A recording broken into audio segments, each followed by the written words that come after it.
The story of the Battle of Jericho, God's plan. Hello kids, today I will tell you another story from the Bible. After Moses led God's people through the Red Sea, a new leader named Joshua guided them toward the land God had promised. But in front of that land stood a huge city called Jericho. The walls around Jericho were tall and thick. The gates were tightly shut. No one could go in or out.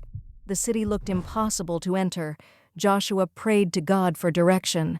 God gave Joshua a very unusual plan. It was not a plan that used big weapons or ladders. It was a plan built on obedience, patience, and faith.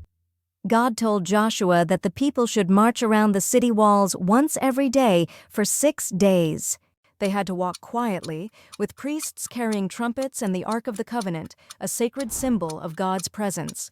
On the 7th day, they were to march around the city 7 times. Then the priests would blow their trumpets, and all the people would shout together. The instructions sounded strange, but Joshua trusted God and followed the plan exactly. So every day the Israelites marched around Jericho. The people inside the city watched from above and wondered why the army was walking around without attacking. Day after day, nothing seemed to change. But obedience is not always loud. Sometimes it works quietly until God moves. On the 7th day, the march began early in the morning. The priests blew the trumpets. The people shouted loudly, all at the same time. And then God did what only God can do. The ground trembled.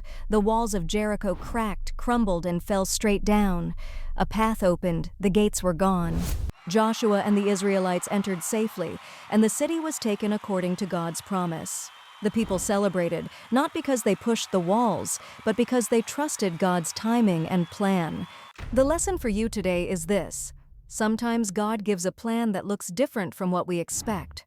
But when you follow God's instructions, even the hardest walls in life can fall. Faith and obedience are strong tools in God's hands.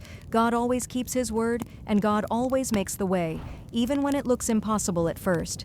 Thank you for listening. See you again for another Bible voiceover story.